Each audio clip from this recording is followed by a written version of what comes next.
Kita mulai dulu kawan-kawan ya. Bismillahirrahmanirrahim. Assalamualaikum warahmatullahi wabarakatuh. Waalaikumsalam Waalaikumsalam warahmatullahi wabarakatuh. Asyhadu an la ilaha illallah.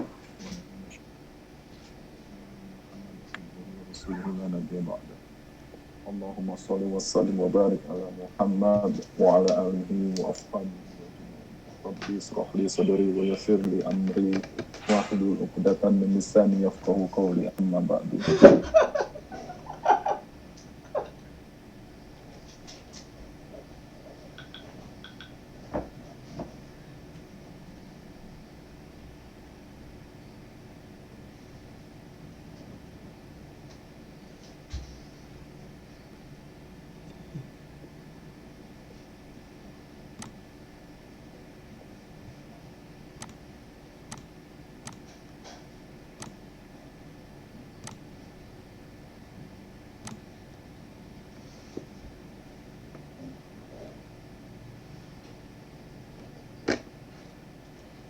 Kawan baca gitu ya, kalau sudah kawan-kawan pelajari sebagai pembuka dari materi kita hari ini, kuliah kita pada pagi hari ini. Silakan kalau ada yang ingin ditanyakan berkaitan dengan materi yang sudah saya sampaikan, file materi yang sudah saya sampaikan, silakan. Bagian mana yang belum difahami atau ada tanggapan, ada tambahan, bahkan ada sanggahan berkaitan dengan materi yang saya sampaikan. Silakan kawan-kawan. Jangan lupa kita punya kontrak perkuliahan ya, berkaitan dengan penambahan nilai untuk bertanya dan menjawab.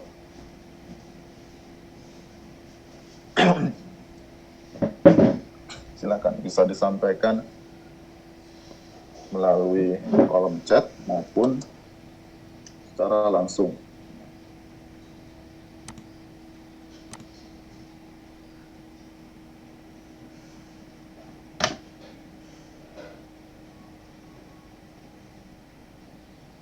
Sebelum saya bertanya ini.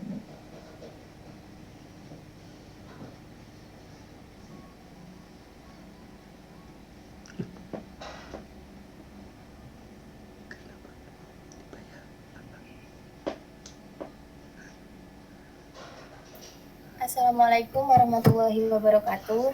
Waalaikumsalam. Silakan Mbak Erni. Semangat banget. Mau curhat lagi juga boleh.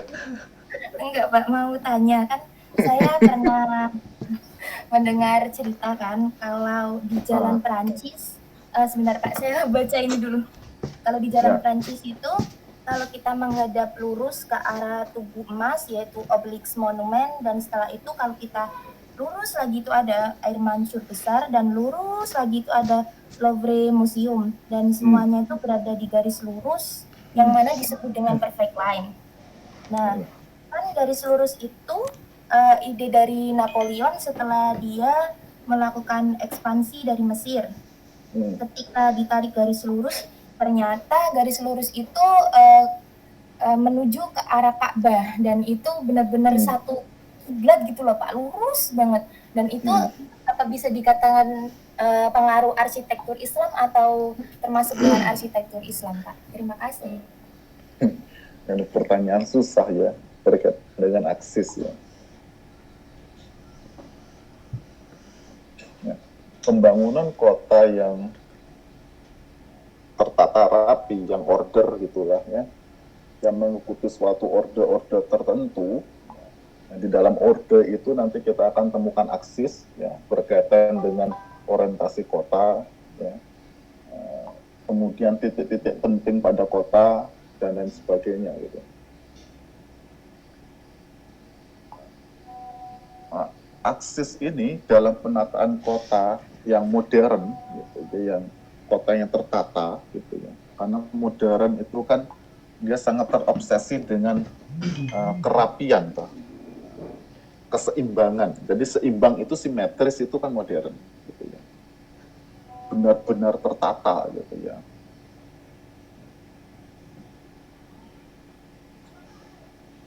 itu dilandasi oleh pemahaman mereka bahwasannya alam semesta ini kan tertata. Alam semesta ini tertata dalam konteks hukum alam ya, dalam konteksnya hukum alam. Alam ini rapi, alam ini tertata karena ada hukum alam yang menjadikan alam ini rapi dan tertata itu. Nah, sehingga orang-orang modern, termasuk arsitek modern, termasuk politikus modern itu kan orang-orang yang rapi. Cara berbicaranya rapi, ya kan?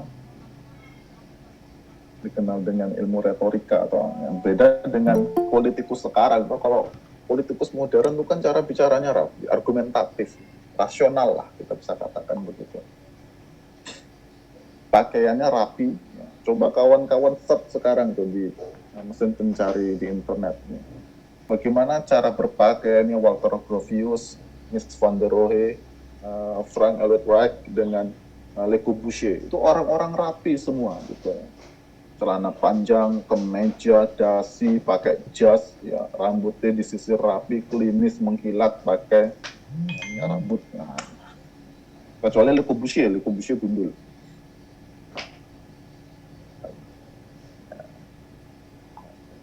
Nah, dalam perancangan kota pun begitu. Mereka terobsesi dengan ketatarapian itu. Sehingga disebut dengan order. Dan itu contohnya sebenarnya ya, contoh dalam zaman modern, dalam skala yang besar itu Amerika. Khususnya New York. Karena Amerika itu kan negeri jajahan tuh saja. Ya, tuh. Masyarakat aslinya itu kan ya, sekarang berapa persen tuh? Orang Indian itu dengan beragam sukunya, ya suku Chinok, dan lain sebagainya itu berapa persen dari penduduk Amerika sekarang? Kan itu orang jajahan di sana itu. Orang Inggris, orang Spanyol mereka ke sana gitu, menjajah. Gitu. Sehingga karena itu negeri jajahan dan penjajahnya menang gitu ya, warga aslinya itu menghilang dengan berbagai macam cara ya, apakah pembantaian atau asimilasi, dan itu juga dialami Australia. Australia itu kan negeri jajahan. Aborigin itu berapa persen belum dijajah Inggris ya, dengan sistem negara persemakmurannya dia yang awalnya itu orang-orang di Australia itu kan orang-orang buangan tuh, ya. Para penjahat di Inggris itu kan ya. Dibuang ke Australia sebagai tanah pembuangan, sekarang menjadi negara maju ya. Nah karena itu wilayah jajahan, jadi konsep pembangunan kotanya itu pembangunan kota developer, tanah diratakan semua, bangun kota dari nol. Nah, gitu. Bangun kota dari nol. Maka kotanya bisa benar-benar rapi pakai sistem grid gitu ya. Pakai sistem grid. Nah, kota di Amerika, khususnya New York, di Australia itu kan rapi semua kotanya. Kerapian itu justru tidak didapatkan di Eropa Barat. Padahal modern itu dimulainya dari Eropa Barat. Sebagaimana di teori, di materi yang saya sampaikan di file itu kan modern yang konotasinya adalah revolusi industri itu kan dimulai dari Eropa Barat, Inggris dan Prancis. Dan kota itu adalah kota lama. Kota itu adalah kota lama. Pembangunan kota lama itu sporadis, nggak ada blueprintnya gitu ya. Nggak ada. Bahkan kota lama yang maju lah, seperti di Italia. Italia itu kan negara kuno, ya. Kota lamanya itu benar-benar lama gitu ya. Sejak zaman Romawi, ya. Dan maju, itu kota termaju pada zamannya, tapi kan tetap sporadis pembangunannya. Gitu. Berkelok-kelok sekarang.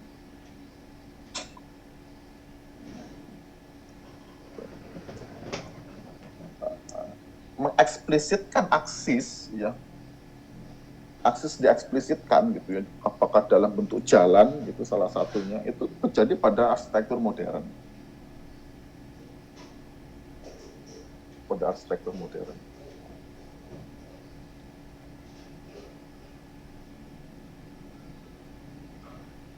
Pada arsitektur zaman pertengahan di Barat, ya, karena mereka masih menggunakan kota citadel, kota benteng, pertempuran antara kerajaannya, kota besar itu tidak bisa dirancang gitu ya, tidak bisa. Jadi kerajaan-kerajaan itu wilayahnya kecil-kecil.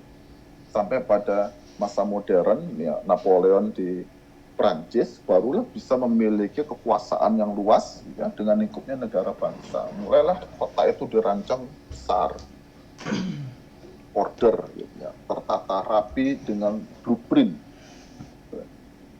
Sehingga kita bisa lihat di kota-kota di Eropa Barat ya, ada kota tradisional yang sporadis gitu ya, ada kota modernnya yang tertata. Tertata dalam konteks ini ya, rapi tadi itu, simetrik.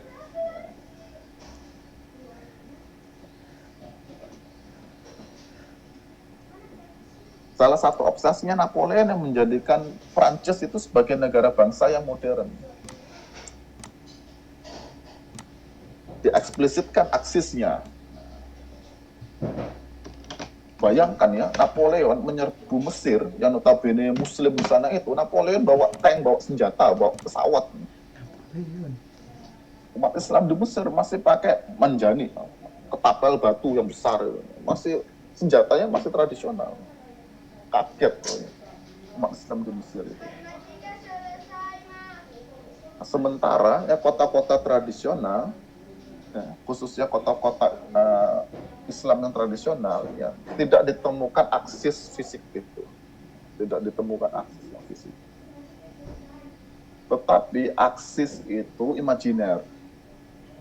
Sebagaimana di Jogja itu kan aksisnya imajiner toh. Yang coba dipotong oleh Belanda itu membangun jalan Anyer Panaurukan itu ya, jalan itu aksisnya jadi timur barat gitu ya. Sementara kosmologi kita orang Jogja itu utara selatan, diputus toh, garis itu diputus dengan jalan Anyer Panaurukan itu jalan kendaraan bermotor dan kereta api itu diputus aksis itu, karena memang mereka ketika orang-orang barat ketika memasuki zaman modernnya fisikal, mereka serba fisik, materi. Sementara kita umat Islam di kota-kota tradisional kita aksis itu imajiner. Dan aksis itu yang imajiner itu ya secara universal ya, kita tidak bicara kasus per kasus seperti Jogja gitu. Jogja itu kan imajinernya ke Merapi gitu. Utara Merapi, belakang ke Tugu Krapyak sampai ke Laut Selatan gitu ya. Kota-kota Islam yang aksis imajinernya itu Ka'bah.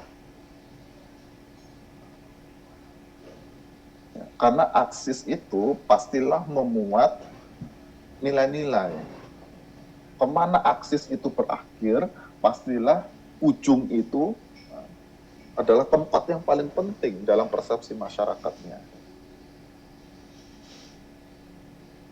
Dan dimanapun umat Islam Ka'bah, kan ada ayat Al-Quran yang dimanapun engkau menghadapkan wajah gitu.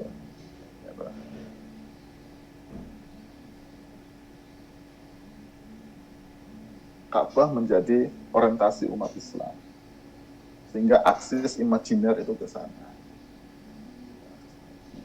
Saya belum mempelajari mendalam Kairo ya, apakah dia punya aksis imajiner Ka'bah atau dia aksis fisikal Ka'bah gitu. Setahu saya aksis imajiner. Kan aksis imajiner itu dikuatkan dengan orientasi masjid. Masjid itu orientasinya ke Ka'bah. Sehingga dalam alam kesadaran umat Islam, ya aksis imajiner itu menjadi Ka'bah. Dieksplisitkan oleh modern.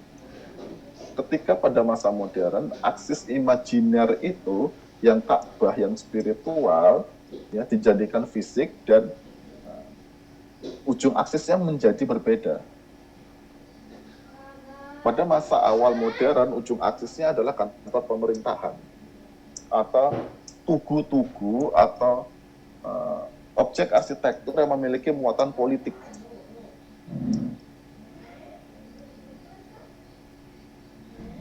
Memiliki muatan politik. Kemudian pada pertengahan modern, ya ketika kapitalisme menguat dan negara bangsa menjadi lemah, gitu lah, maka aksis itu ujungnya pada ruang ekonomi, pasar, ruang pemerintahan atau unsur-unsur arsitektural yang bermuatan politik itu digantikan oleh pasar, ruang ekonomi. Dan itu menandakan arsitektur kita ketika memasuki modern itu hilang spiritualitasnya, digantikan kekuasaan politik, kemudian berganti pada kekuasaan ekonomi.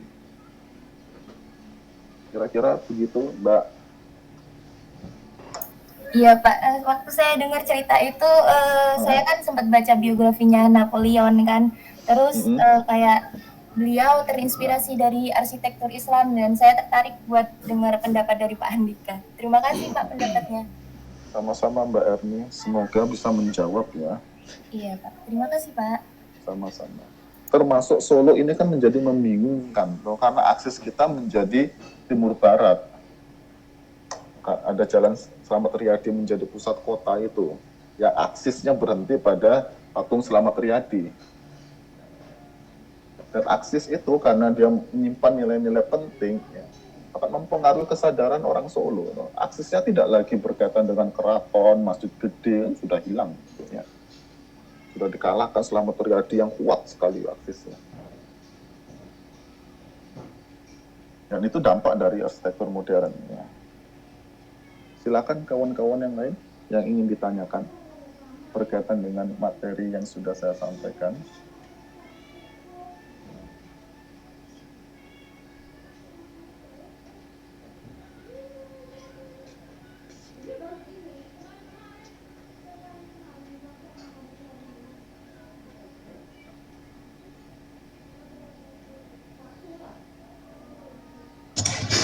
Assalamualaikum warahmatullahi wabarakatuh.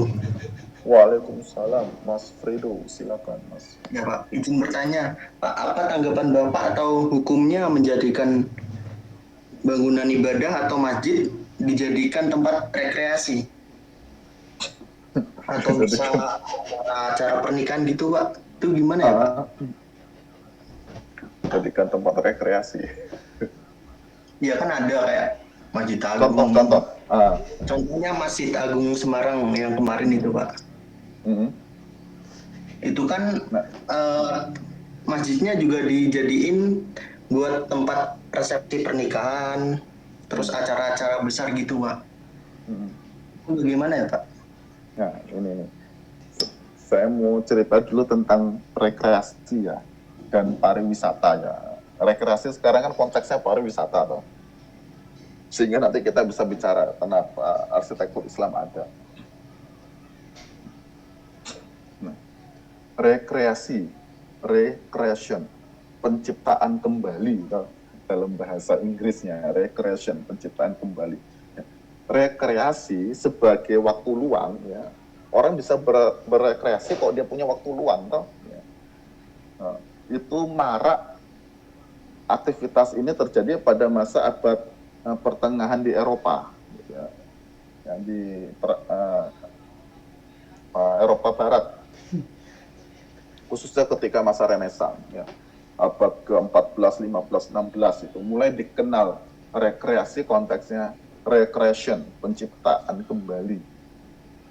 Jadi ketika perekonomian itu mulai dikuasai oleh pedagang, kalau zaman sebelumnya itu kan perekonomian dikuasai raja. Mulai masa Renaissance itu perekonomian mulai beralih dikuasai oleh pedagang. Nanti pedagang berkongsi dengan ilmuwan, gitu. Berkomplot lah gitu, dengan ilmuwan. Ilmuwan pada masa itu namanya literati. Sebelum masa Renaissance, orang-orang pintar itu ya hanya berasal dari gereja. Jadi sekolah itu cuma ada di gereja. Ya. Hanya dilakukan di monasteri. Monasteri itu pondok pesantrennya gereja, gitu ya. Di wilayah Spanyol, Italia, gitu ya, Inggris. Universitas-universitas kuno di Barat itu awalnya universitas dibangun oleh gereja, ya. Seperti Oxford. Oxford itu dulunya gereja, universitas dibangun gereja. Di Amerika pun begitu, ya. Kalau kawan-kawan baca bukunya David Brooks, ya, Bobo in Paradise kalau nggak salah judulnya. Universitas kuno di Amerika itu dulunya dibangun gereja Protestan. Seperti Harvard. Ya, Harvard itu dibangun gereja Protestan. Jadi orang pintar dulu itu cuma bisa muncul dari gereja. Karena baca tulis itu hanya diajarkan di gereja. Otomatis orang-orang di luar kependetaan, dia orang buta huruf. Gitu. Dia tidak bisa mengakses bahan bacaan.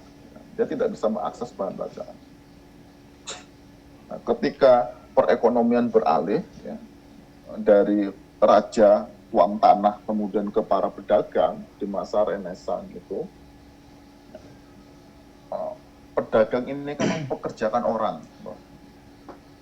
sehingga dia menjadi saudagar, orang kaya, pemodal dia itu. Dia tidak ikut berdagang, ya seperti Bunda Khadijah lah gitu ya. Dia menitipkan barang dagangannya kepada orang lain untuk bekerja gitu. Jadi dia punya pekerja. Nah, orang-orang inilah awalnya dia memiliki waktu luang. Waktunya kosong tapi dia kaya dan uangnya ngalir. Gitu. Karena apa? Karena dia mempekerjakan orang untuk memutar perekonomiannya dia. Untuk dia mendapatkan keuntungan ekonomi. Ya. Nah, orang-orang ini di tengah waktu luangnya dia yang banyak, dia mulai berpikir apa yang harus dia lakukan untuk mengisi waktu luang. Apa yang kira-kira dipikirkan mereka untuk mengisi waktu luang? Siapa bisa jawab?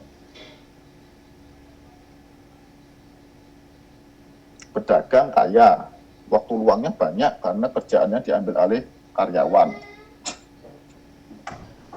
Nah, untuk mengisi waktu luangnya, apa yang dilakukan pedagang itu? Ayo. Apa Mas Frido?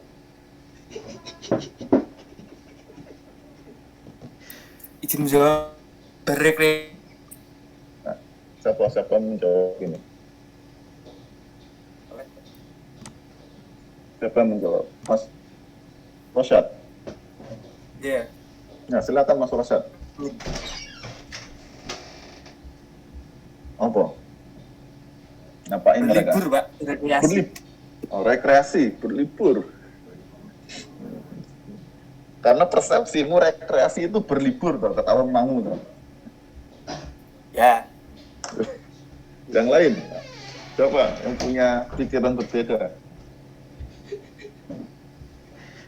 Apa yang dilakukan pedagang yang punya banyak waktu luang dan uang ngalir terus itu?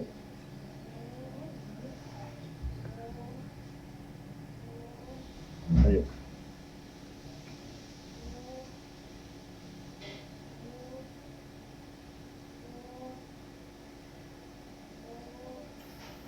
Izin menjawab, Pak. Silakan. Mungkin setiap orang berbeda-beda, tapi kalau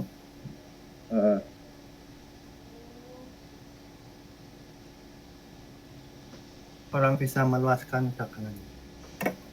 Gitu. Apa? Memperluas dagangannya. Memperluas dagangannya. Ya. Memperluas. Seperti nyari nama lah gitu. Oh, nyari nama. Ya. Ya. Cuma dulu nggak ada YouTube itu aja. Toh. Ya. Mencari nama, Mas Fadlan. Yang lain ada. Apa yang dilakukan pedagang kaya yang punya banyak waktu luang? Ya.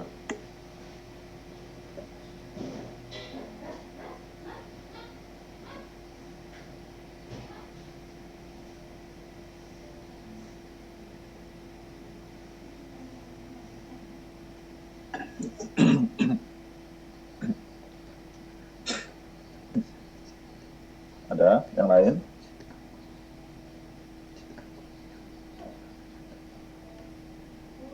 Yang tidak terfikirkan oleh kita ya. Mereka mengisi waktu luangnya itu dengan sekolah.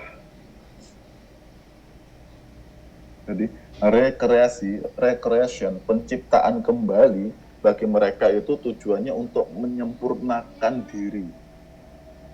Bagaimana cara menyempurnakan diri? Dengan belajar. Jadi dulu sekolah itu untuk orang-orang kaya, karena apa? Mereka punya waktu luang dan mereka punya duit untuk manggil guru.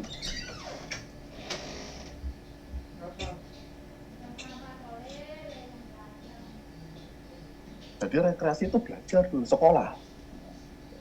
Kok sekarang kan enggak, orang sekolah bikin rekreasi, liburan. Yang disenangi dari sekolah itu cuma dua, ya, keluar main sama liburan semester. Kan ini menandakan zaman wis bolak-balik ini. Perhatikan nanti kenapa Barat bangkit dan ada arsitektur Barat yang modern dan postmodern, ya. Orang kaya sekolah. Itu menyebabkan apa? Orang pintar tidak hanya di gereja. Di luar gereja pun ada orang pintar. Dan bisa baca dan tulis. Kemudian orang-orang pedagang kaya ini, ya, ketika dia menyelenggarakan sekolah, belajar, dia juga mengajak orang lain. Dia lihat potensinya siapa orang punya potensi ini. Diajak sama dia, disekolahkan. Kalau patron itu pelindung, ya. Dulu itu raja, gitu ya, pemimpin politik. Sekarang enggak. Patron itu di masa Renaissance sudah mulai beralih ke orang kaya, patron. Makanya arsitektur Renaissance itu kan selain dibangun untuk gereja, juga mulai dibangun untuk orang-orang kaya, itu pedagang-pedagang gitu. Maka muncullah kelas baru namanya kelas literati. Orang pintar di luar pendeta. Orang pintar di luar pendeta. Berkomplotnya mereka ini, ya, ini singkat cerita aja lah, karena ini bukan mata kuliah sejarah dunia gitu ya. Berkomplotnya dua kalangan ini, ya, orang kaya yang pintar dengan orang pintar di luar gereja, ya. Kedua kalangan ini tidak ada hubungannya dengan raja. Dia bukan bangsawan. Dia kaya karena berdagang. Gitu ya. Bekerja keras berdagang. Bahkan lintas negara. Gitu ya. Mereka punya ekspedisi besar. Dan mereka bukan bagian dari pendeta. Ya. Maka lambat laun ketika dua orang ini berkuasa, dua kalangan ini berkuasa, ya, pemodal dan literati, julukan bagi mereka, orang yang melek baca tulis di luar gereja, ya, mereka berkomplot, ya, berkuasa, maka ditinggalkanlah sistem kerajaan dan kependetaan, mulai ditinggalkanlah sistem kerajaan dan agama dari mereka berdua ini. Lalu kapan mulai ditinggalkannya? Ya, dalam sejarah, ya, kita akan melihat dengan sangat jelas itu mulai ditinggalkan ketika terjadinya revolusi industri. Revolusi industri itu hanya mungkin dilakukan karena ada orang kaya yang membiayai penelitian. Ya. Jadi orang pintar itu dikasih dana untuk menghasilkan ilmu pengetahuan dan teknologi yang pada akhirnya iptek yang dihasilkan ilmuwan digunakan oleh pemodal, ya, untuk kepentingan ekonomi. Jadi dua kalangan ini berkomplot lah katanya. Sehingga hasilnya apa? Hasilnya revolusi industri. Revolusi industri pertama itu di Inggris, kemudian menjalar ke Prancis. Itu kan mode produksinya pabrik, ya. Pabrik itu, ya, untuk mode produksi dimungkinkan kalau ada mesin. Mesin itu siapa yang buat? Ilmuwan, teknolog. Kenapa mereka mau membuat itu? Ya karena ada proyek dari pemodal, dikasih duit. Jadi ini kita bisa ambil pelajaran kawan-kawannya. Bagaimana agar kita bisa berjaya, sebagaimana mereka bisa berjaya, ya kita harus punya dua kalangan ini. Pemodal, ya, dan ilmuwan. Tapi kalau dalam peradaban barat, pemodal itu kedudukannya lebih tinggi dari ilmuwan. Tanpa duit, ya mereka nggak bisa ngapa-ngapain ilmuwan. Tapi dalam Islam, ya, ilmuwan itu kedudukannya lebih tinggi dari pemodal. yarfa'illahu alladziina amanu minkum walladziina utul ilma darajat. Orang-orang berilmu itu ditinggikan beberapa derajat oleh Allah. Jadi peradaban barat sebesar seperti sekarang itu karena ilmuwan manut maunya pemodal. Wil, tak bayarin lu gue. Istilah kasar. Ya, revolusi industri 1, 2, 3, 4 kita sekarang masuk ke 4 itu menunjukkan watak peradaban barat modern yang bagi mereka orientasi hidup itu ekonomi, karena revolusi industri tujuannya kan untuk ekonomi, bukan untuk mencari Tuhan gitu. Sehingga saya pernah menjadi pembicara dalam suatu seminar yang agak aneh, mencari Tuhan dalam revolusi industri ya nggak bisa, gimana caranya gitu. Tidak ada Tuhan dalam revolusi industri itu. Kenapa? Karena ketika revolusi industri, ya, bukan saja kerajaan sistem perpolitikan ditinggalkan, tetapi juga agama ditinggalkan. Maka mulailah muncul, untuk kalau kawan-kawan bisa merujuk ke materi saya, mulai muncul salah satu faham yang disebut dengan positivisme. Kebenaran itu, ya, hanya yang sebatas bisa ditangkap panca indera manusia dan bisa dikuantifikasi. Itu namanya kebenaran. Selain itu bukan kebenaran. Jadi sesuatu dianggap benar pertama kalau bisa diserap panca indera, berarti dia fisikal loh. Bisa diserap panca indera, bisa dilihat mata, bisa dibaui, bisa didengar, bisa diraba, dan bisa dikuantifikasi. Kuantifikasi di sini disebut dengan rasionalisasi. Bukan saja bisa diserap panca indera, tapi juga bisa dikuantitatifkan, dijadikan angka. Lalu pertanyaannya, Tuhan ada apa tidak? Ya dibuktikan saja. Bisa diserap panca indera dan dikuantitatifkan nggak? Sebenarnya mudah sekali argumentasi mereka menolak Tuhan. Positivisme begitu. Sehingga arsitektur modern itu arsitektur yang positif. Arsitektur yang serba panca indera, ya, dan arsitektur yang serba kuantitatif. Arsitekturnya menjadi apa? Menjadi tektonik. Hanya berkaitan dengan teknologi dan berkaitan dengan aspek-aspek kuantitatif. Memang teruji laboratorium arsitekturnya. Dengan cara itulah arsitektur dicipta dengan fabrikasi. Begitu, Ron. Fabrikasi. Kenapa? Karena dalam revolusi industri, ya, orientasi hidup adalah ekonomi, nilai-nilai agama digantikan dengan nilai ekonomi. Apa? Efisiensi. Keuntungan.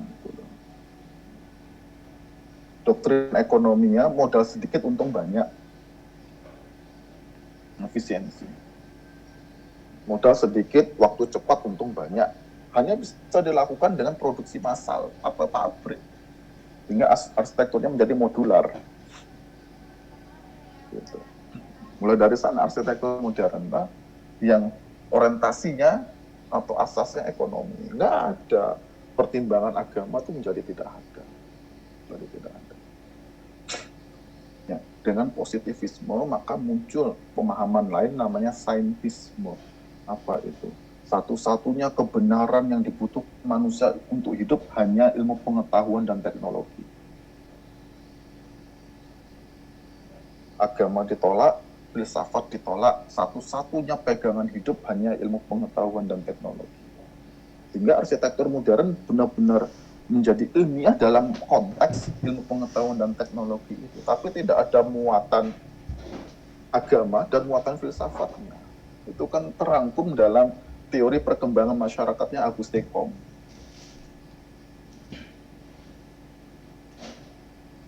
Ada namanya masyarakat mistik, masyarakat yang paling rendah kedudukannya, ya, karena dia masih percaya agama.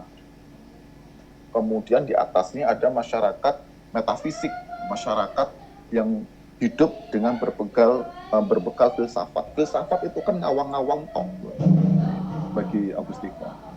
Nggak bisa diuji filsafat itu. Agama nggak bisa diuji. Ngomong goib, Tuhan, surga, neraka, malaikat, mana barangnya itu. Orang berfilsafat juga dia ngawang mikir wah itu. Maka tingkatan masyarakat tertinggi masyarakat positif.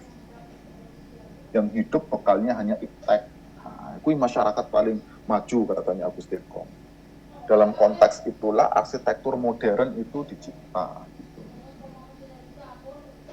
Nah, ketika memasuki revolusi industri, maka muncul kelas baru. Kalau dulu ada namanya raja rakyat, gitu lah.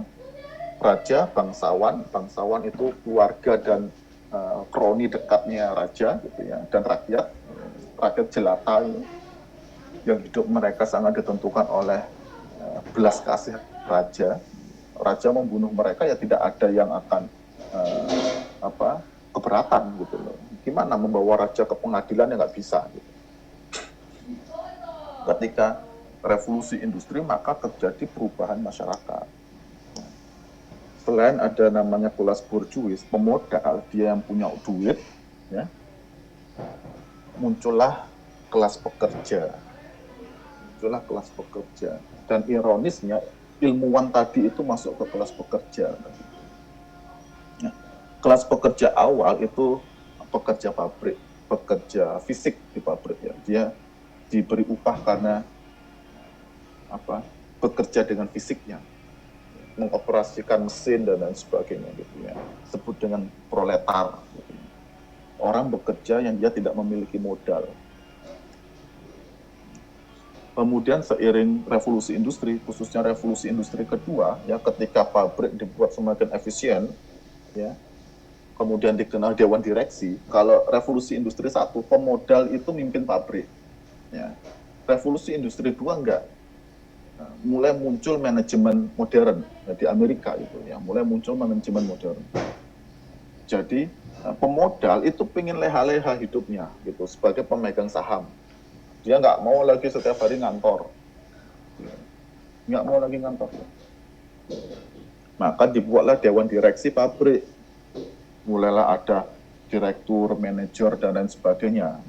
Untuk memenuhi, untuk mengisi lowongan ini, maka universitas diarahkan ke sana. Sehingga muncullah kata, sosiolog Amerika, saya lupa, Smith siapa gitu ya, kelas baru, ya, kelas pekerja kerah putih.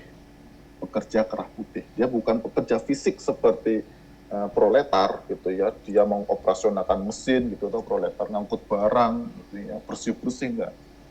Pekerja kerah putih. Dia pakai kemeja, pakai dasi, tapi sajanya pekerja. Gitu.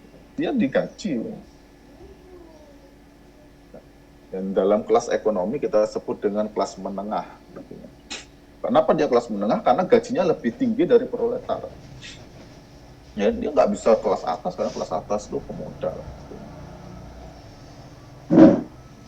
Nah, munculnya kelas baru ini, ya, munculnya kelas menengah ini, yang baru ini, menyebabkan terjadinya perubahan rekreasi. Nah, munculnya perubahan rekreasi. Yang dulu, zaman Renaissance, ya, rekreasi itu belajar, kelas menengah yang kerja dari Senin sampai Sabtu, ya, ditarget, ya, sehingga katanya Alvin Toffler, ya, orang-orang ini hilang kemanusiaannya dari jam 8 pagi sampai jam 4 sore, ya, karena kerja menjadi mekanis gitu. Ya, dia diatur oleh birokrasi administratif, nggak boleh telat sekian potong gaji, nah, gitu. Setahun hanya dapat libur sekian hari. Manusia menjadi mekanis, tidak ada kebebasan sebagai manusia. Nah, ketika waktu libur itulah dia gunakan untuk mencari kebebasan, rekreasi. Dan kebebasan itu indilalahnya diarahkan untuk apa? Liburan, rekreasi liburan. Tapi pemodal pintar. Pemodal itu orang pintar ya. Karena sejak zaman Renaissance, mereka tuh belajar. Ya. Jadi pemodal itu pintar. Baru-baru ini aja, toh ada orang kaya tapi alay, karena ada YouTuber segala macam itu ya. Revolusi industri, pemodal itu pintar. Ya.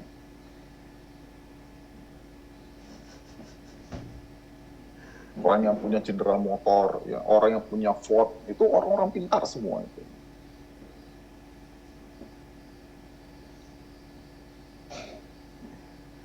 Tapi pemodal karena pintar, dia ingin bagaimana akumulasi modal dilakukan. Maka dia buatlah dia tanamkanlah investasi untuk fungsi hiburan, tempat, taman bermain, mall dan lain sebagainya.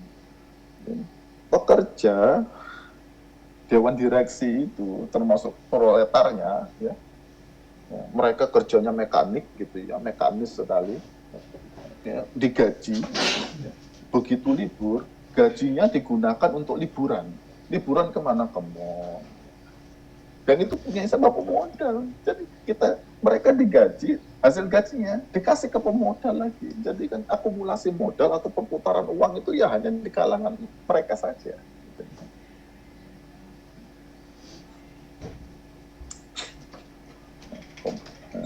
Pekerja, ya, dia dapat gaji, dia beli kebutuhan sebulan, misalnya di supermarket besar gitu. Supermarketnya punya pemodal yang lain lagi. Jadi uang muternya di kalangan pemodal saja. Nah, dari sanalah rekreasi itu konteksnya apa? Liburan, menghilangkan kepenatan. Kenapa? Sudah dihabisi fisik dan psikologisnya, sudah dihabisi secara mekanis dari Senin sampai Sabtu, bahkan mungkin dari Senin sampai Jumat, ya, pengurangan jam kerja. Mereka ingin liburan, mencari kebebasan lagi. Hiburannya ini sifatnya melepas hasrat, bersenang-senang. Ya. Agar apa? Agar hari Senin siap lagi bekerja. Kan begitu loh. Daur hidupnya manusia modern kan jadi begitu. Siap lagi bekerja. Maka muncullah tempat-tempat rekreasi kan dalam konteks liburan tadi itu. Tetapi rekreasi di kalangan pemodal, orang-orang kelas atas itu beda gitu. Memang ada orang-orang kelas atas yang orientasinya ekonomi itu ada. Orientasinya hasrat itu ada. Dia liburan yang buang-buang uang, pesta itu ada. Tetapi muncul gaya hidup baru. Orang-orang ini mencari spiritualitas. Urip ku nggo ngopo ya? Wis sugih ya wis. Terus mau apa? Nah, mereka mencari spiritualitas. Orang-orang inilah yang mereka rekreasinya itu, ya, selain menantang maut gitu ya, dalam rangka mencari spiritualitas sebenarnya, ya. Mendaki gunung tertinggi di dunia gitu, naik perahu sendirian mengarungi samudera gitu ya. Mereka ingin hidupnya itu hampa sebenarnya. Kalau pekerjanya kehampaan hidup itu dilampiaskan dengan konsumsi, ya, menghabiskan gajinya sebulan, orang-orang kelas atas ini mencari kehampaan hidup sebenarnya dengan spiritualitas. Mereka bingung jadi mau ngapain. Maka ditantanglah dirinya dalam rangka mencari jawaban atas kehampaan hidup itu, ditantang dirinya. Naik gunung Everest, ya, mengarungi samudra Atlantik, ya, mengarungi kutub utara, kutub selatan dan lain sebagainya. Sampailah mereka kemudian mencari spiritualitas dalam agama-agama. Mulailah mereka ziarah ke Jepang, ke Cina, peradaban-peradaban kuno itu ya untuk belajar spiritual. Mulailah mereka tinggal di luar kota yang tempatnya sunyi lah gitu. Sehingga rekreasi bagi mereka pencarian spiritualitas. Lalu bagaimana dengan masjid rekreasi, masjid wisata sekarang? Di tengah masyarakat modern kita yang hidupnya itu mekanis, dan umat Islam itu kan yang mayoritas kelas menengah sampai bawah toh, ya, berapa persen toh umat Islam kelas atas gitu, ya. Kecuali yang di emir-emir dan raja di Arab itu beda gitu ya. Fungsi masjid ya itu sebagai sumber spiritualitas. Jadi arahkanlah pencarian makna hidup pada konsumsi itu pada pencarian akan Tuhan. Dan masjid bisa mengambil fungsi itu. Jangan sampai masjid justru terjebaknya pada fungsi rekreasi dalam konteks hiburan. Hanya untuk mendatangkan orang datang mengisi kas masjid. Nah, kita akan terjebak pada konsep rekreasi kalangan menengah tadi itu. Masjid dibuat meriah atau bentuk gitu ya. Biar ini ada penelitiannya Mas Rahmat Hanan kok ya, SP tahun berapa Mas Rahmat itu meneliti 2 masjid wisata di Jawa Tengah. Saya agak lupa objeknya apa. Bimbingan saya SP-nya. Itu pakai kuesioner, ya setiap masjid hanya 100 kuesioner karena keterbatasan waktu, setiap masjid hanya 100 kuesioner. Diminta mengisi kuesioner itu salah satu pertanyaannya mengapa? Apakah dengan sengaja datang ke masjid itu? Ya. Kemudian apa tujuan utamanya datang? Dan mayoritas responden itu mengatakan mereka datang dengan sengaja ke 2 masjid wisata itu, yang tujuan utama mereka karena penasaran masjid itu, karena terkenal masjid itu, viral setelah sekarang. Tujuan datang bukan untuk spiritualitas gitu ya, bukan untuk ibadah.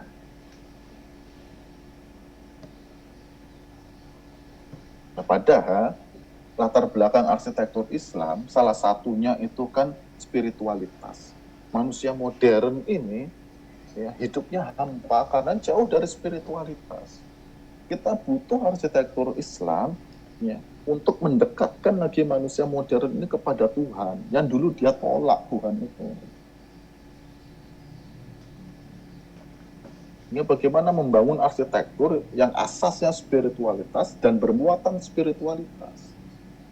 Nah, di sini bagaimana masjid kita sekarang mewadahi tujuan itu.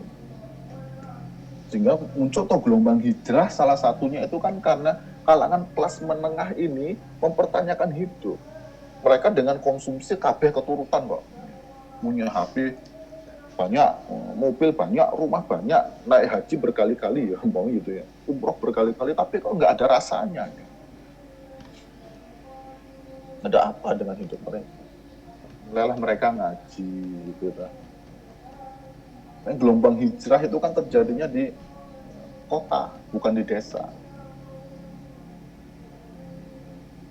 Sehingga kita harus punya konsep rekreasi dalam konteks masjid untuk mendekatkan masyarakat kota yang modern itu kepada Tuhan. Yang muatannya spiritual. Diberikan lagi nuansa spiritual pada hidup mereka. Nah, bagaimana caranya sampai detik ini Mas, ya, sampai detik ini Mas Frido, kita belum punya referensi tentang masjid wisata. Bagaimana masjid bisa mewadahi konsep wisata spiritual tadi? Kan baru sebatas ada menara pandang, bentuknya yang aneh-aneh, ada payungnya biar orang banyak datang, gitu. Nah, gitu. Baru wisata yang sifatnya sensual lah. Gitu. Sensual gitu ya, melihat kota dari ketinggian, bentuk masjidnya unik ya, atau hanya menyinggung masalah emosional lah. Bentuk masjidnya kayak Masjid Nabawi, ada payungnya kayak Masjid Nabawi nih. Ingat waktu dulu saya umroh ke Masjid Nabawi kok persis sama ya. Orang datang rekreasi ke sana karena ada muatan emosionalnya. Baru berhenti sampai emosional. Bicaranya sampai spiritual, nah itu menarik untuk dikaji di SP Mas Frido. Begitu ya, Allahu a'lam. Iya Pak, makasih Pak. Sama-sama. Silakan yang lainnya, ada yang bertanya berkaitan dengan materinya. Izin bertanya Pak. Mas Aji, silakan.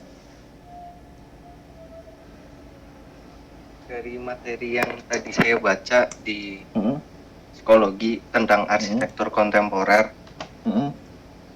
Dubai kan merupakan salah satu model kota kontemporer di dunia dengan penerapan teknologi tercanggih di dalam bidang rencana bangunan.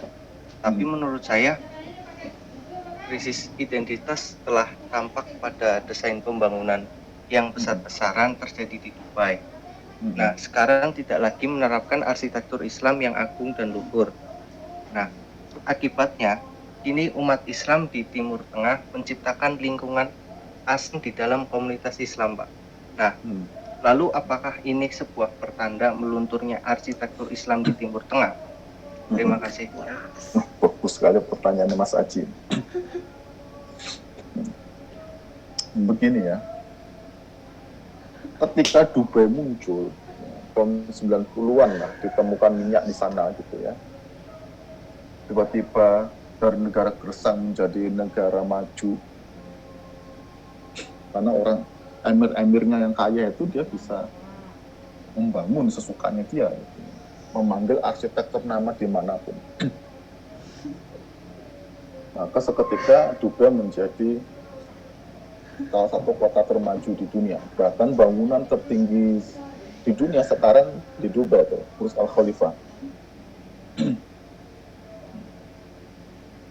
Maka kita umat Islam itu optimis gitu ya, euforia lah kita. Oh, ternyata kita mampu ini. Jadi maju juga, jadi modern juga kita. Di tengah orang-orang masih menggunakan baju jubah, baju prianya, ya, dan menggunakan cadar bagi wanitanya, ternyata kita bisa maju kok. Gitu. Tapi kan ini menunjukkan kita belum bisa mendamaikan antara yang modern dengan tradisional saja.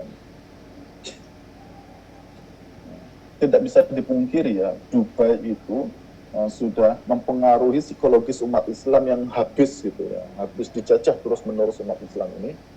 Ya. Kemudian tiba-tiba Dubai muncul, bangun kota paling maju saat dunia, kita kan optimis, oh ternyata kita bisa maju ke umat Islam. Ya. Tapi di balik itu sebenarnya yang dikatakan Mas Aji, Dubai itu menyimpan banyak masalah. Kawan-kawan bisa baca bukunya Ali Alawi, ya, Profesor Ali Alawi, beliau pernah menjabat sebagai Menteri Pendidikan di Irak. Kok tidak salah Menteri Pendidikan, gitu. Menteri Pendidikan dan Kebudayaan atau gitu ya. Pernah mengajar di Malaysia. Beliau punya buku bagus sekali ya, The Crisis of Islamic Civilization. Buku itu terjemah bahasa Inggris ya, buku aslinya itu dijual di toko-toko buku import lah, yang biasanya ada di bandara itu. Silakan bisa beli di sana kalau mau buku aslinya. Terjemah bahasa Indonesianya sudah diterjemahkan Mizan. Mizan menerjemahkan itu tahun berapa ya? Tahun 2015 apa ya? Gitu. Sudah agak lama. Ya. Dan cepat hilang dari pasaran karena buku itu laris banget. The Crisis of Islamic Civilization, krisis peradaban Islam. Baca buku itu bab 1 langsung ke bab 10. Bab 1 itu menjelaskan begini. Profesor Ali Alawi itu menjelaskan ya.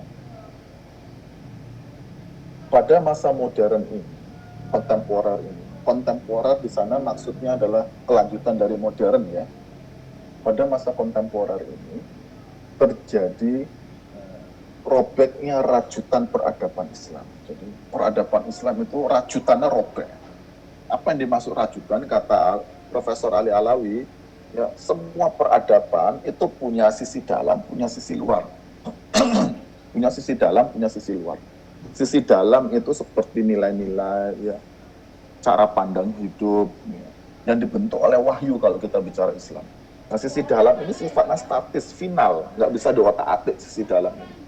Ya. Kalau kita bicara arsitektur Islamnya, sisi dalam ini yang menyebabkan arsitektur itu jadi Islam. Gitu.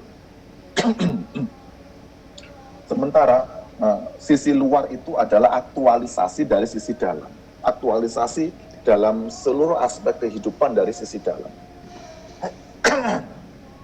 Bidang ekonomi, bidang politik, ya, bidang pendidikan, sampai bidang rekreasi, ya, bidang arsitektur. Nah, itu sah dinyatakan sebagai Islam atau Islami kalau dia dirajut dengan sisi dalam tadi itu. Jadi bagaimana rekreasi yang berasaskan pada cara pandang dan nilai-nilai Islam. Nah, apakah rekreasi dengan foto-foto selfie? Ya, kan kita harus mencari model yang lain dari rekreasi. pada zaman kontemporer ini, kata Profesor Ali Alawi, ini robek nih, rajutan ini robek, sehingga sisi luarnya dipengaruhi barat, sisi dalamnya terbenam, ditinggalkan. Dan kemudian kita menyatakan sesuatu Islam atau tidak Islam hanya dari sisi luar ini yang notabene sudah dipengaruhi barat. Sehingga tidak ada hubungannya antara nilai-nilai Islam dengan perwujudan luarnya, itu nggak ada hubungannya, kata Profesor Ali Alawi. Ini sudah robek ini. Salah satu robeknya itu kenapa? Ya, karena Profesor Ali Alawi ini kan kolega dari Profesor Syed Naqib Al-Atas. Kata Syed Naqib Al-Atas, robek ini kenapa? Karena the loss of adab. Umat Islam ini kehilangan adab. Apa maksudnya kehilangan adab? Ya, kita itu sudah tidak tahu lagi ya, segala kedudukan yang benar dari segala sesuatu. Kita itu kadang melecehkan wahyu hanya gara-gara iptek. Kita tidak bisa menempatkan wahyu dengan benar, kita tidak bisa menempatkan iptek dengan benar.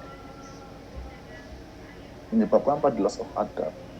The loss of adab ini memunculkan suatu kondisi psikologis yang disebut dengan confusion of knowledge. Kita itu bingung sama umat Islam. Yang benar dengan tidak benar itu yang mana kita sebenarnya bingung. Confuse kita. Sesuatu yang sebenarnya salah kita katakan benar. Wahyu yang benar datang dari Allah kita salah-salahkan.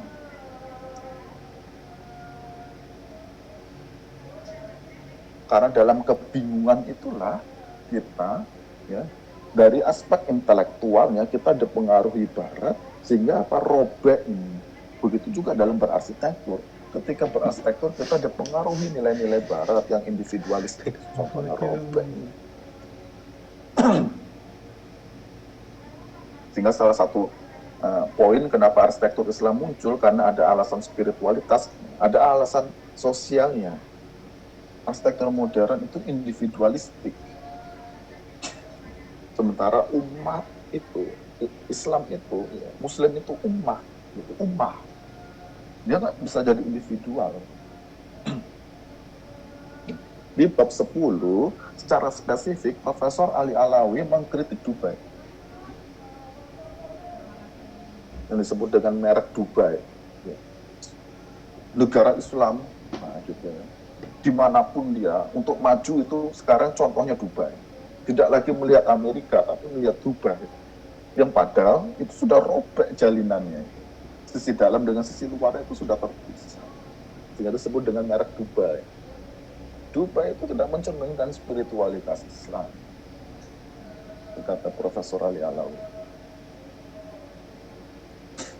Saya punya presentasi khusus tentang itu, tolong diingatkan nanti saya bisa share ya.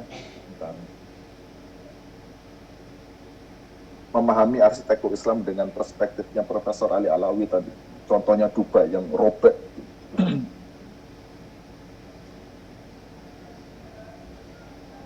Sehingga Dubai tidak bisa dikatakan sebagai arsitektur Islam karena tidak ada hubungan dengan cara pandang.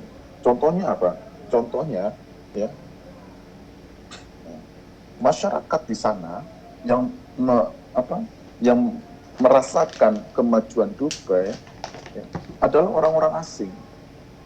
Kalian bisa akses National Geography ya, megastructure kalau tidak salah, berkaitan dengan Dubai.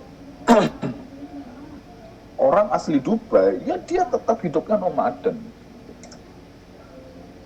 Dia tetap hidupnya nomaden. Masih di padang pasir, masih pakai tenda, ya masih nangon onta, kambing, burung dan lain sebagainya. Siapa yang menikmati Dubai? Orang-orang kaya dari barat. Tukangnya dari mana? Dari India, dari Pakistan, yang mau dibayar murah. Yang dia bisa ngukang dan mau dibayar murah. Siapa yang tinggal di apartemen, di hotel-hotel mewah? Ya orang Amerika, orang Perancis, orang Inggris. Jadi pembangunan, kemajuan tidak selaras dengan kesejahteraan.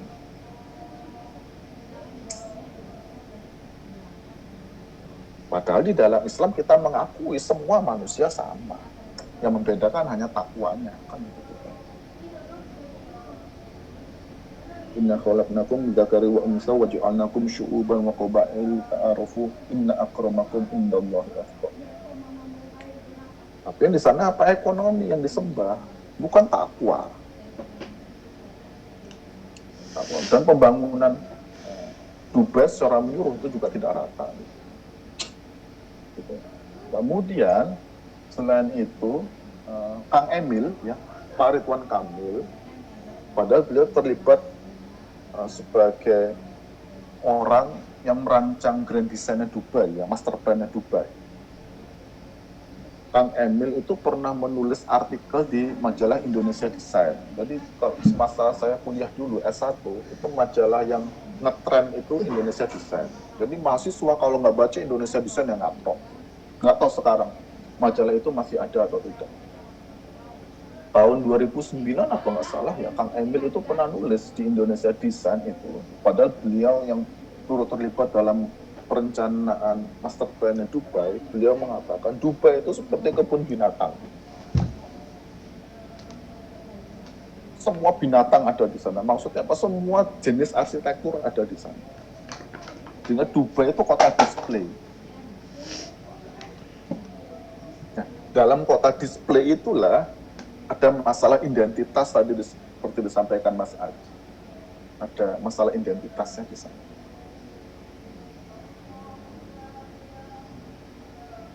Apakah identitas yang mencerminkan Islam dengan muatan spiritualnya? Nah, itu menjadi pertanyaan lagi, toh. Kira-kira begitu, Mas Aji. Ya Allah. Silakan yang lainnya, kawan-kawan, kalau ada yang ditanyakan.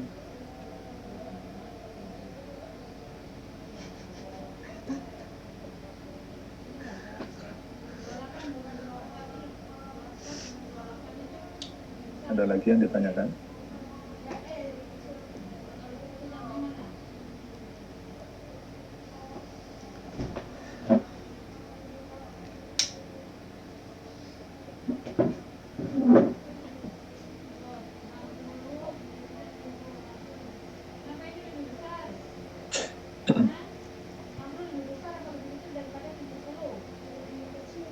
Ada lagi?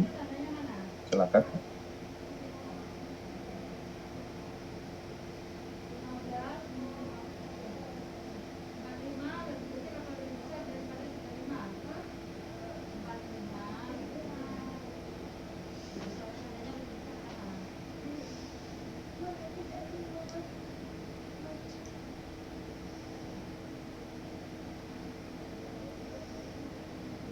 Kalau tidak ada, saya bertanya.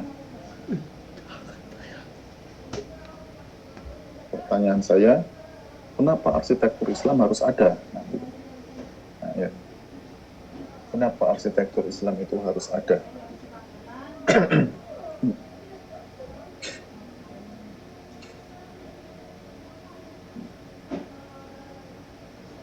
Nah, silakan, siapa yang bisa menanggapi?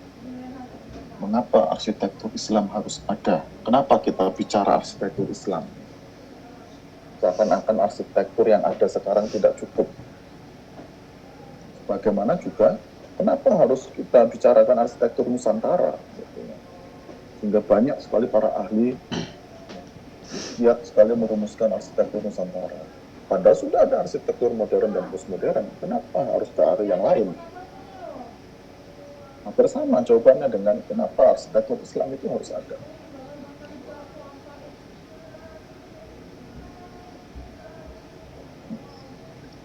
Silakan, siapa menanggapi?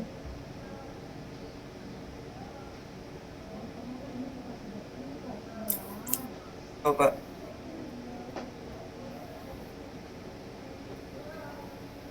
Untuk menimbulkan rasa yang zaman dulu sudah hilang.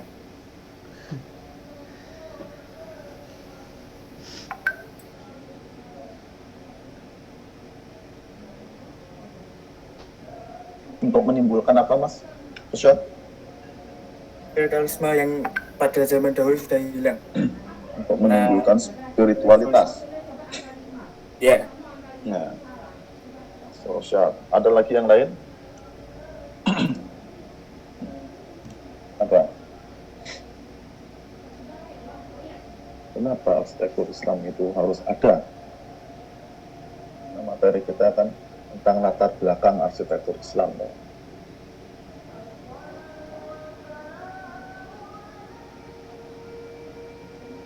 Ayo, apa? Itu di materi saya sudah ada itu rangkumannya.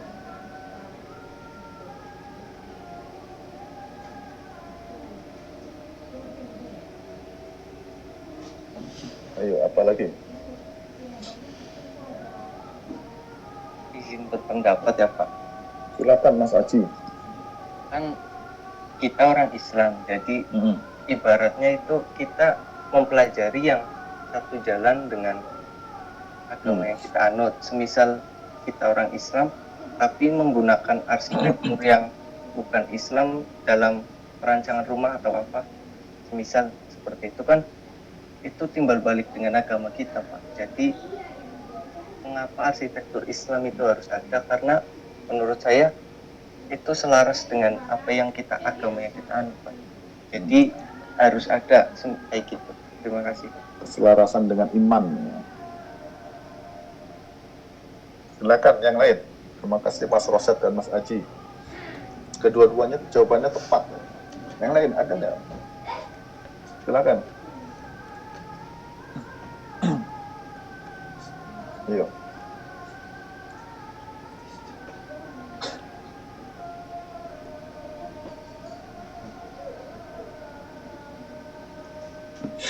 Apa lagi? Izin berpendapat, Pak. Silakan Mas Adlan. Ya, mungkin kan di agama Islam itu mengajarkan baik-baik mulai dari berhemat, lalu memaksimalkan apa yang ada, itu bisa diterapkan di bangunan-bangunan itu, Pak. Mungkin begitu. Nilai Islam sebagai solusi lah dari masalah gitu ya. Padahal silakan ya. Yang lain ada lagi? Saya Pak. Silakan Mas Anja. Menurut saya arsitektur Islam itu sebagian besarnya lebih memfokuskan pada aspek bentuk, ornamen, peninggalan histori dan hal-hal lain yang bersifat fisik dan lebih mengenalkan kebudayaan umat Islam. Kebudayaan. Ya, kebudayaan. Gitu. Terima kasih. Tradisi masa lalu ya. Gitu. Ibu-ibunya kemana ini?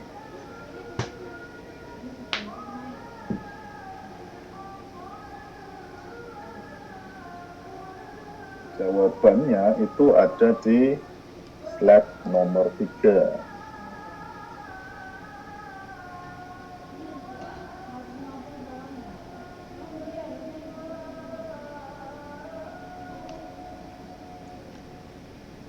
Jawabannya di sini. Ayo, Bang, ya.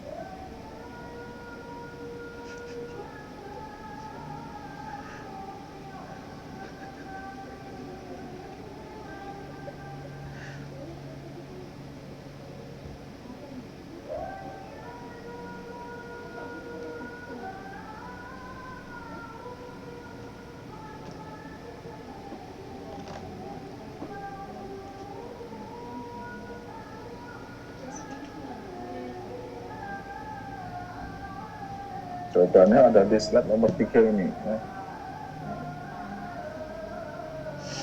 Arsitektur Islam itu ada, muncul, dan harus direalisasikan karena ada 3 masalah. Ya. Ada masalah lingkup individu, ada masalah lingkup komunal, dan ada masalah lingkungan. Masalah lingkup individu itu berkaitan nanti dengan spiritualitas. Seperti jawabannya Mas Rosyad, Mas Aji, Mas Fadlan, Mas Anza itu di sana. Lingkupnya individu. Masalahnya spiritual. Arsitektur modern dan postmodern tidak menawarkan spiritual, terkhusus yang Islam. Sehingga tidak ada keterkaitan dengan keimanan. Ya. Nah, keterkaitan antara iman dengan aktualisasinya dalam kehidupan sehari-hari yang kita sebut dengan budaya. Budaya itu cara hidup ya. Jadi cara hidup manusia ya. Cara berpikir, cara merasa, cara berperilaku itu disebut dengan budaya sebagaimana di jawabannya Mas Anza tadi ya. Jadi cara hidup kita itu merupakan aktualisasi dari iman, termasuk dari cara hidup adalah berarsitektur. Kemudian dapat kita katakan cara hidup itu amal. Amal itu merupakan pembuktian dari iman. Dalam Ahlus Sunnah wal Jamaah, ya, amal itu kan apa yang diyakini dalam hati, diucapkan dan dibuktikan dalam perbuatan. Kan begitu iman gitu kan. Jadi amal itu aktualisasi dari iman. Bagi umat Islam secara individual, ya, berarsitektur Islam itu aktualisasi dari keimanan kita dalam lingkupnya amal.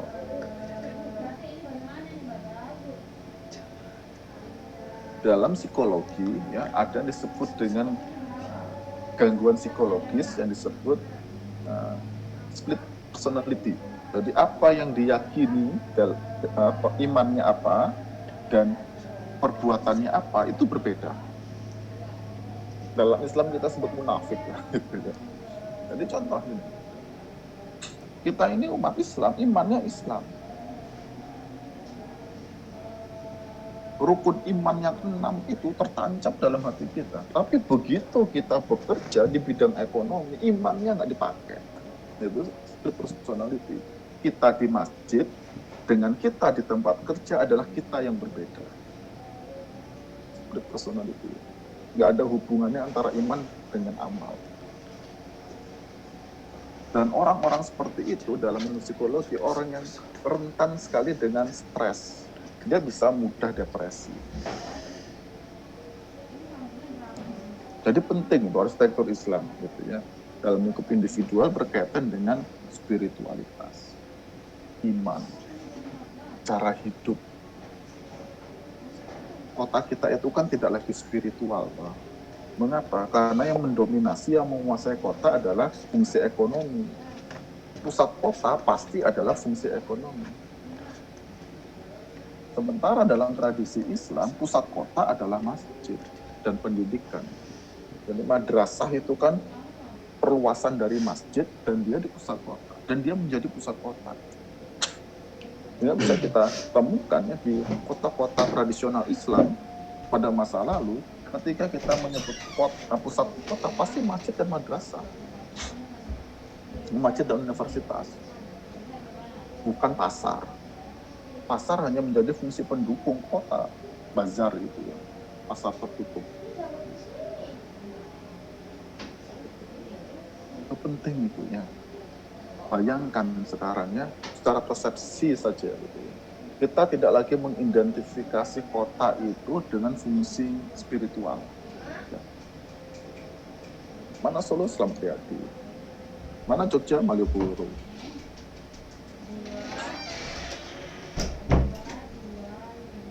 Coba kawan-kawan cek lah kotanya masing-masing itu ya.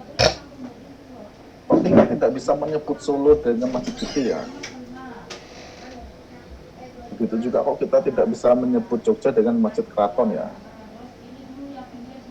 Kan fungsi spiritual itu terbenam toh, dibenamkan oleh fungsi ekonomi. Dan itu mempengaruhi kalau dalam arsitektur lingkungan dan perilaku itu ya. Itu merupakan stimulus yang mempengaruhi kesadaran kita. Bayangkan kota tanpa adanya stimulus spiritual. Yang dia lihat semua orang bekerja untuk urusan ekonomi. Ini apa membentuk gaya hidupnya, gaya hidup ekonomi. Dia lihat kemana-mana hotel, yang paling tinggi hotel, apartemen, mall.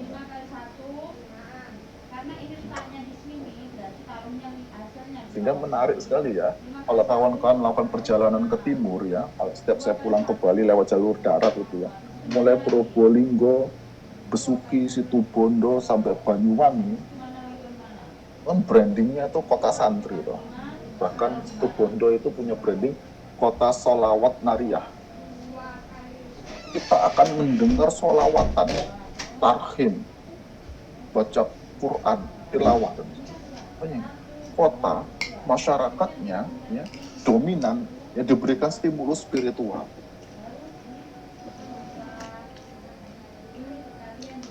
Sekarang kota kita kan enggak. Yang kita dengar apa? Knalpot.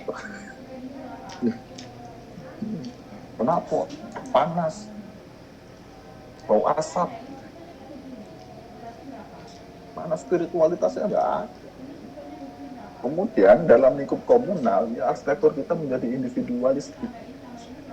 Sehingga arsitektur hanya dimiliki orang-orang kaya.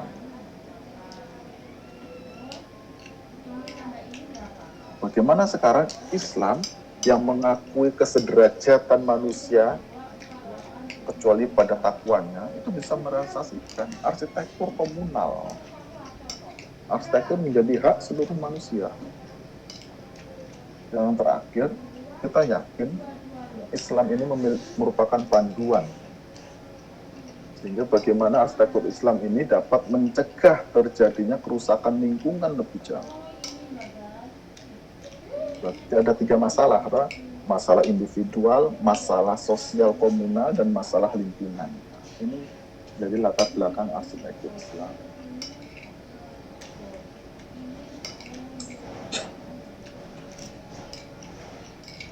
Dari 3 masalah inilah kita harus ngomong arsitektur Islam. Karena apa? Karena kita sebagai umat Islam berkeyakinan Islam ini syumul. Sebagai panduan mengatur seluruh aspek kehidupan kita, termasuk dalam berarsitektur. Dan Islam ini satu-satunya yang benar. Selain itu, kita punya peradaban yang besar pada masa yang lalu, yang bisa menjadi pelajaran bagi kita. Jadi arsitektur Islam ini tidak mulai dari awal. Kita sudah punya peninggalan besar pada masa lalu seperti disampaikan Mas Anza. Bagaimana kita belajar dari masa lalu untuk menyelesaikan masalah-masalah yang ada sekarang. Masalah individual, masalah sosial, dan masalah lingkungan. Ada yang ditanyakan kawan-kawan? Sampai di sini? Silakan.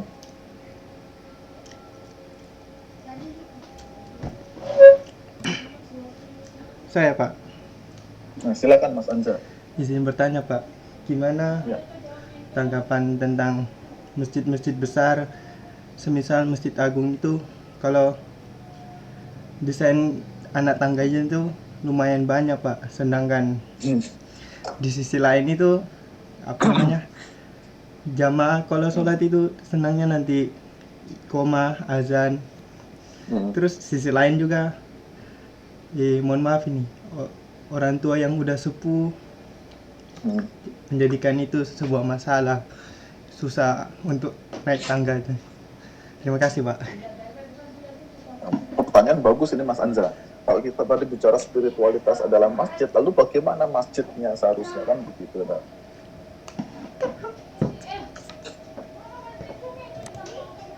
Ya, spiritualitas Islam ini berbeda dengan spiritualitas yang lain, gitu ya.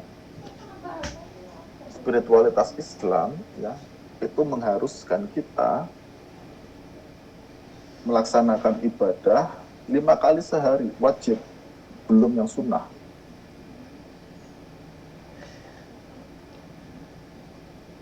Dan 5 kali sehari itu ya, apakah mau diwajibkan, apakah mau ditekankan, apakah mau disunnahkan ya, untuk kita menghadiri sholat jamaah di masjid. Itu untuk menunjukkan Islam itu tidak bisa individual, Islam itu jamaah. Tidak ada namanya muslim individual, itu tidak ada. Dia tidak bisa hidup sendiri. Dia harus menjadi bagian dari umat Islam di mana di masjid. Dan pembentukan umat Islam di masjid itu diulang-ulangi terus-menerus 5 kali sehari. Karena intensitas kita ke ruang spiritual, ya kan? Masjid sebagai ruang spiritual, intensitas kita ke ruang spiritual minimal 5 kali sehari. Apakah mau diwajibkan, disunahkan, disyaratkan dan lain sebagainya, ya minimal 5 kali sehari. Maka masjid kita bukanlah kuil. Masjid kita bukanlah kuil. Karena intensitas kita ke masjid menjadi tinggi sekali. Setiap hari kita gunakan 5 kali sehari. Karena itu posisi masjid menjadi penting. Kemudahan akses menjadi penting. Apalagi mengingat tradisi orang Indonesia. Iqomat baru berangkat. Adzan waktunya mandi, iqomat waktunya berangkat. Nah, lalu dari mana datang konsep masjid itu seperti kuil, ditempatkan di tempat yang tinggi, ya, di atas gunung gitu, tangganya itu banyak sekali.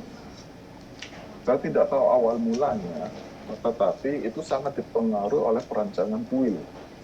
Kuil untuk dewa-dewa itu ditempatkan di tempat yang tinggi, karena tempat dewa adalah di atas.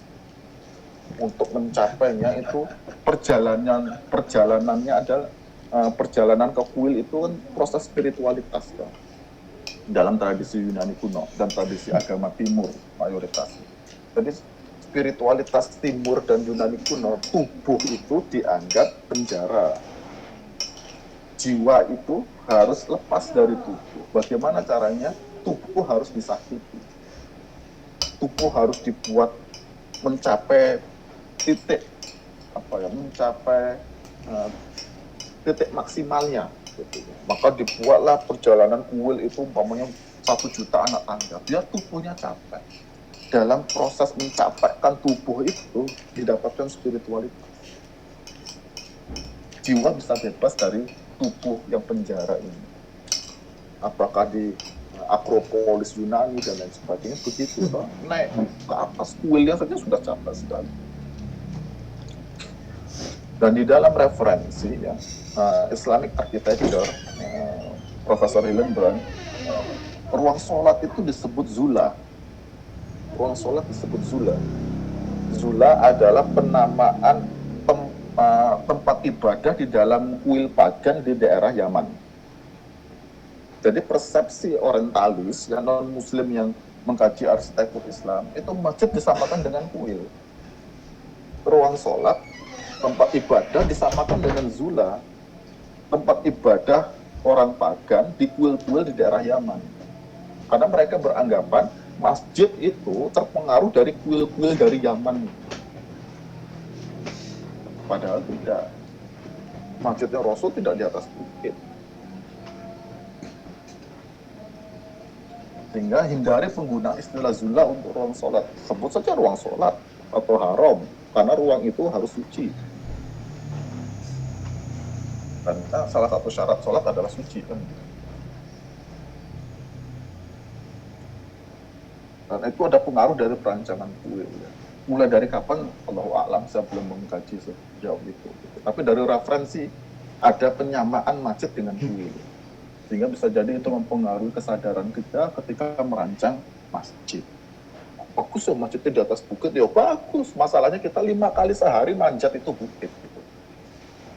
Bukan setahun 2 kali, setahun sekali 2 kali. Gitu. Bukan seminggu sekali, bukan.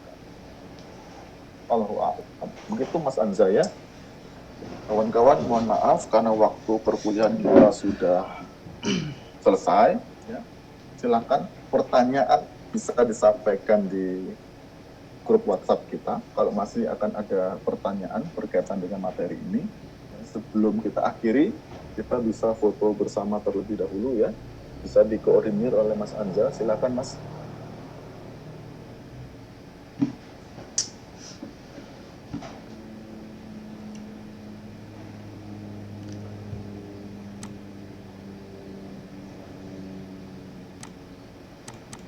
Silakan Mas Anza, tadi koordinir untuk foto bersama.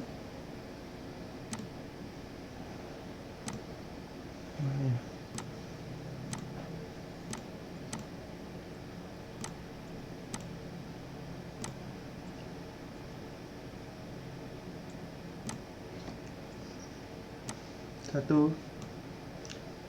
2, 3. Oke, Sudah? sudah Pak. Terima kasih Mas Anja. Gitu, Terima Pak. kasih kawan-kawan yang lain yang sudah bergabung pada sesi ini. Kita akhiri sesi kita dengan membaca hamdalah dan doa kafaratul majelis. Alhamdulillahirabbil alamin. Subhanaka Allahumma wa bihamdika asyhadu an la ilaha illa anta astaghfiruka wa atubu ilaik. Wassalamualaikum warahmatullahi wabarakatuh. Waalaikumsalam. Terima kasih, Pak. Sama-sama. Saya pamit duluan ya. Dadah. Iya, Pak.